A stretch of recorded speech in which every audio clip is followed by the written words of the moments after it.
Well, guys, it's been a minute. I sprained my ankle. And yeah, this. So, if you guys are new to the channel, I'm Austin. This is Octane Media. This is our 2001 AP1 S2000 that we have turboed. And now it has unturboed itself. The motor has pretty much told us no more. And not for the reason that I think. At least not for the reason that I would have thought. I thought maybe we pushed a little bit too much boost. I'm actually leaning more towards the turbo 8 itself. If you guys don't know, I went on a little bit cheaper route for the turbo. And I'm pretty sure it just exploded. Motor sucked it up, blew up the motor. I'm going to grab the turbo and we can flip it around and I can show you more of what's going on. Let me know what you think in the comments down below. If you've had a similar issue, if not, if you know anybody who has, and what you think the condition of the turbo is. So this is our turbo. If you look inside at the fins, you can see where they kind of shredded themselves away. And then on the inlet itself, it is super scored to the point where it more than catches your fingernail. And also this guy has a catch point in there somewhere, right there. So I'm pretty sure, like I said, turbo shredded itself, and now we get to play the pull apart a puzzle game and throw this guy in the trash, figure out what we're doing with our motor. I pulled the oil pan off because at first I thought it was bearings because it was a slight knock. It wasn't overly loud, but it was a slight knock. All the bearings checked out, crankshaft checked out, it was all good.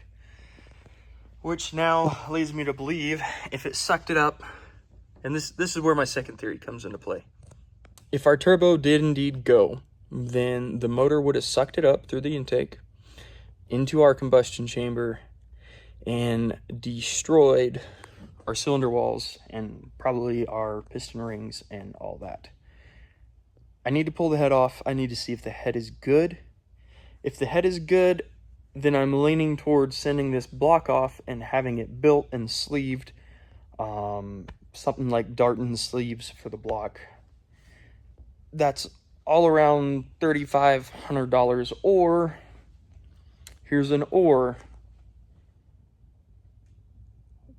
Just maybe, I mean, looking around the shop, I mean, that's a Chevy motor. That's not the one I'm thinking of.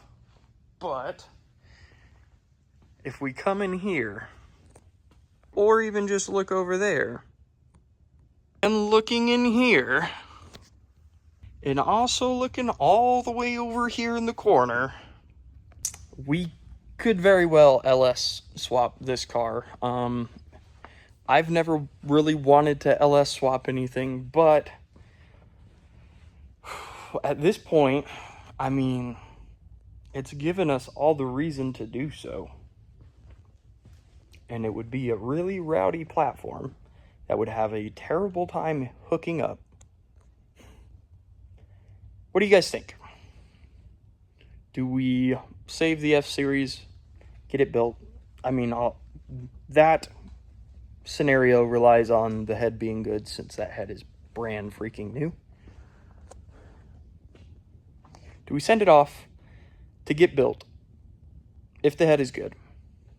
Or do we just pull the trigger and LS swap the car and make really healthy NA horsepower that is reliable and can be beaten upon over and over and over again? Not that the F-Series can't. That's not what I'm trying to say. More so, long term, what's more cost effective? Yes, I think the LS would be quite a bit more expensive up front, being that it is a swap. There's going to be a lot that goes into it, but that would give us the opportunity to learn something new.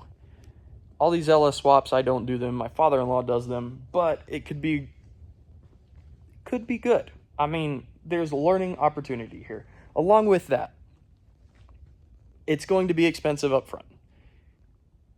If we plan on tracking this car, and let's say I end up really liking it, and we do this consistently, we track the car consistently, and we go and we actually drive the absolute crap out of it and pop another motor.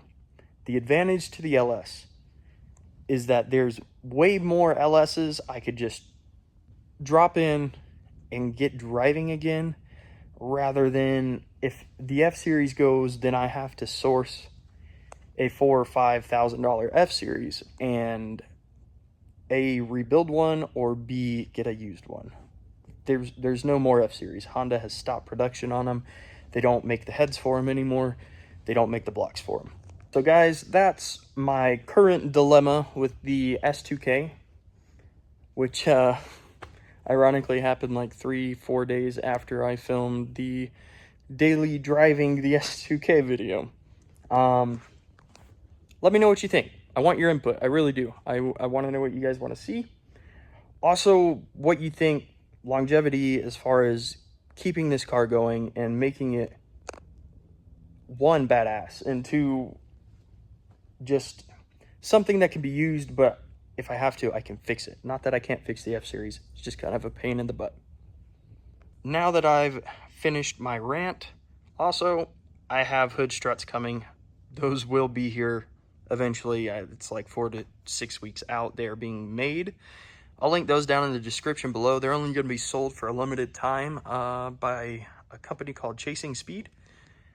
But in the meantime, let's get this guy out and really diagnose the failure and see the extent of it.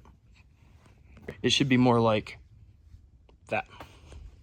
We're gonna have to roll this thing out, drain the antifreeze, pull what's left of vacuum that isn't attached to the motor, and then bell housing bolts. I think this guy will come right out. Did a lot of the other stuff, the wiring stuff, pulling all the clips out, disconnecting the turbo manifold, the downpipe, and the intercooler piping before this video. But there's not much left to do. We can pull this guy out, and then we can actually go through and see what's salvageable. Keyword: salvageable. Salvage. Probably not a lot. As long as the head's good, we'll be in a decent spot. Because worst comes to worst, if we decided to swap it, we could sell a lot of this and recoup quite a bit of it. So we got the motor out. We're going to go ahead and take all the intake side off, take the valve cover off. It's already loose from when I did my initial inspection. We're going to pick it all up. Then we're going to take the head off and look at the cylinder walls, see how bad they are. I'm pretty sure the cylinder walls themselves are absolutely trashed. The head, obviously, is more what I'm concerned about, since that's brand new. But we'll get that off. We'll get it looked at. And worst comes to worst, well, we'll replace it with something. But what that is, I don't know yet. That's why I need your help. And I'm looking for a 10mm. What's new?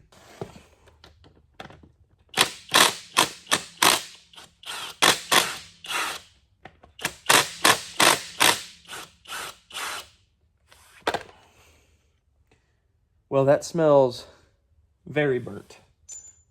Very burnt, indeed. Let's see if the VTEC solenoid's little filter caught anything. Yeah, definitely did catch a little bit. You guys can see that. Some metal shavings in that filter. Now I'll take off the timing chain tensioner. Do this pretty slowly.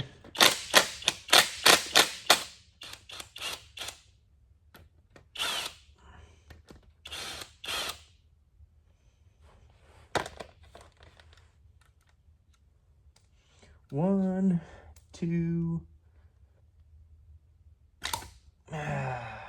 Okay. That all looks decently decent.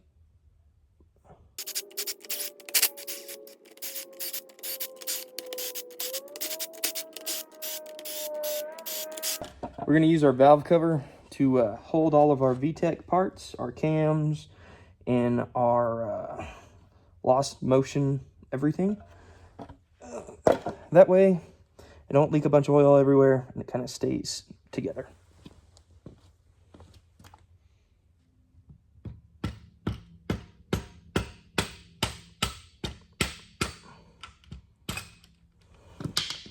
If you're going to do any sort of hammering, malleting, persuading on brittle metal parts or important metal parts, I highly recommend getting a rubber mallet. Don't use a hammer. You will damage and score, and you will not have a good time. But if you use a rubber mallet and you're gentle with it, it'll be okay. All of the spaces where our cams actually ride look really good. So no sort of scoring there. The lobes themselves are not bad. There's a couple that you can see have a little bit of wear, but it's nothing that the finger catches, so I'm not too worried about it. Overall, top end so far is looking decent. Well, everything's unbolted. This is ready to get lifted off. We're going to take it straight out, rinse her off, bring her back inside, and inspect it and see if we can see anything wrong with the head.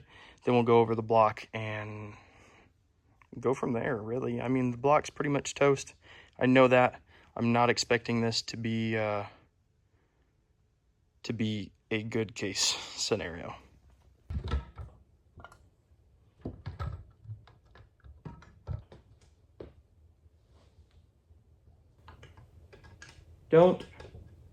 Pro tip, life tip, don't forget your hose. Take that however you want. Don't forget them. 3, 2, 1. So, head, as expected, looks good, looks great, healthy, everything looks fine. Let's take a walk over to the block.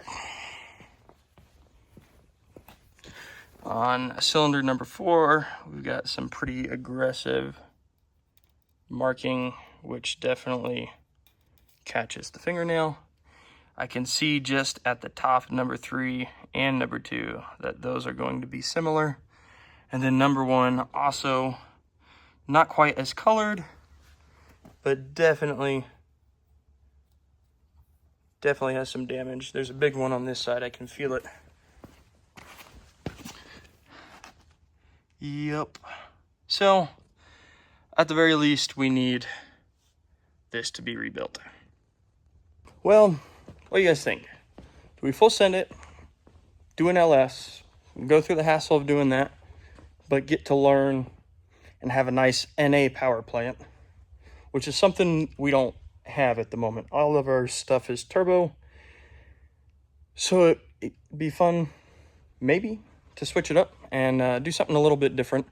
Or do we send this guy off, we get built for 750 horsepower and keep it at like 400, and then we have room to grow if we want to. But if it's overbuilt, then more headroom. I don't know. What do you guys think? I want to know your honest opinions. Leave them down in the comments below.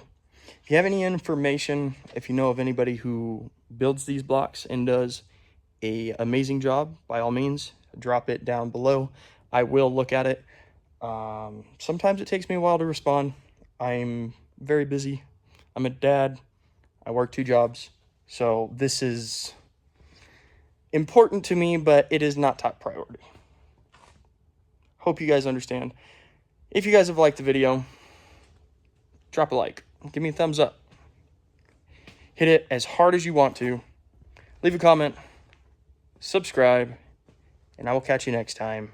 Hopefully with more updates on this and what we're doing, which you guys will influence. So by all means, let me know what you want to see. All right, I'm going to stop rambling. Thank you all for watching. I'll catch you next time. Peace.